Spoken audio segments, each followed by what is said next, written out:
ये कहानी है सऊदी अरब में मजदूरी के लिए रहने वाले एक ऐसे पाकिस्तानी नौजवान की कि जो अपनी जिंदगी से बिल्कुल भी मुतमईन नहीं था। उसकी तनख्वाह सिर्फ 4000 रियाल थी। शादीशुदा होने की वजह से उसके अखराजात उसकी तनख्वाह से कहीं ज्यादा थे।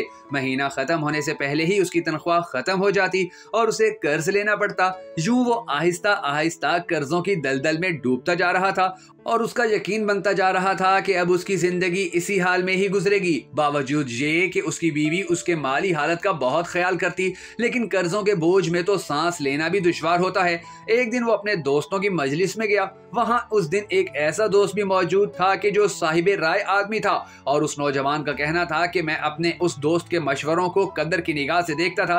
कहने लगा कि मैंने उसे बातों बातों में अपनी कहानी कह सुनाई और अपनी माली मुश्किलात उसके सामने रखी। उसने मेरी बात सुनी और कहा कि मेरी राय यह है कि तुम अपनी तनख्वाह में से कुछ हिस्सा सदका के लिए मुख्तस करो। उस सऊदी नौजवान ने हैरत से कहा, जनाब मुझे घर के खर्चे पूरे करने के लिए कर्जे लेने पड़ते हैं और आप सदका निकालने का कह रहे हैं। खैर मैंने घर आकर अपनी बीवी को सारी बात बताई तो बीवी कहने लगी कि तजर्बा करने में क्या हर्ज है, हो सकता है अल्लाह जल शाना तुम पर रिज़्क के दरवाजे खोल दे। वो कहता है कि मैंने माहाना 4000 रियाल में से 30 रियाल सदका के लिए मुख्तस करने का इरादा किया और महीने के आखिर में इसे अदा करना शुरू कर दिया।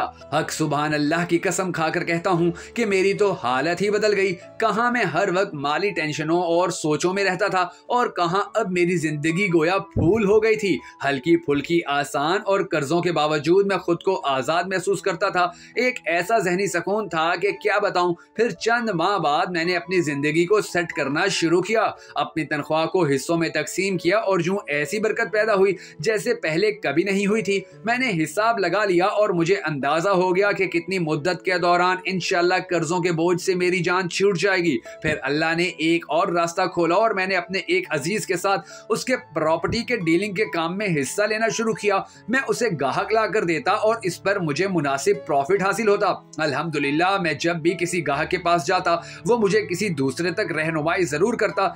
मैं यहाँ पर भी वही अमल दोहराता कि मुझे जब भी प्रॉफिट मिलता उसमें से अल्लाह के लिए सदका जरूर निकालता। अल्लाह की कसम सदका क्या है ये कोई नहीं जानता सिवाय उसके जिसने इसे आजमाया हो। सदका करो और सब्र से चलो। अल्लाह के फजल से खैर और बरकतें अपनी आंखों से बरसते देखोगे जब आप किसी मुसलमान को तनख्वाह में से सदका के लिए रकम मुख्तस करने का कहेंगे और वो इस पर अमल करेगा तो आपको भी उतना ही अजर मिलेगा जितना सदका करने वाले को मिलेगा और सदका देने वाले के अजर में कोई कमी वाकई नहीं होगी। सोचिए आप इस दुनिया से चले जाएंगे और आपकी वजह से आपके पीछे कोई सदका कर रहा होगा।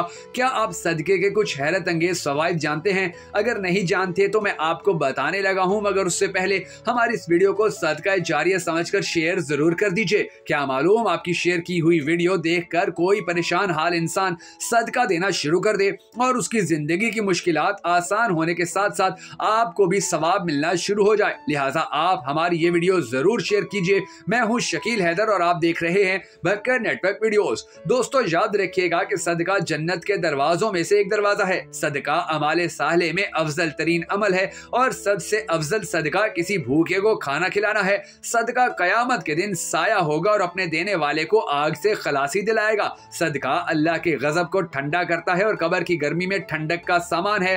मैयत के लिए बेहतरीन हदिया और सबसे ज्यादा नफा बख्शीश सदका है और सदका के सवाब को अल्लाह ताला बढ़ाते रहते हैं। सदका मस्फी है, नफ्स की पाकी का जरिया और नेकियों को बढ़ाता है। सदका कयामत के दिन सदका करने वाले के चेहरे का सरूर और ताजगी का सबब है। सदका कयामत की होलनाकी के खौफ से अमान है और गुजरे हुए पर अफसोस नहीं होने देता। सदका गुनाहों की मग़फ़रत का सबब और सय्यात का कफ़ारा है। सदका खुशखबरी है, हुस्ने खात्मा की और फरिश्तों की दुआ का सबब है। सदका देने वाला बेहतरीन लोगों में से है और इसका सवाब हर उस शख्स को मिलता है जो इसमें किसी तौर पर भी शरीक हो। सदका देने वाले से खैर कसीर और बड़े अजर का वादा है। खर्च करना आदमी को मुत्तकीन की सफ में शामिल करता है और सदका करने वाले से अल्लाह की मखलूक मोहब्बत करती है। सदका करना जोदो करम और सखावत की अलामत है। सदका दुआओं की कबूल होने और मुश्किलों से निकालने का जरिया है। सदका बला मुसीबत को दूर करता है और दुनिया में 70 दरवाजे बुराई के बंद करता है। सदका उम्र और माल में इजाफे का सबब है।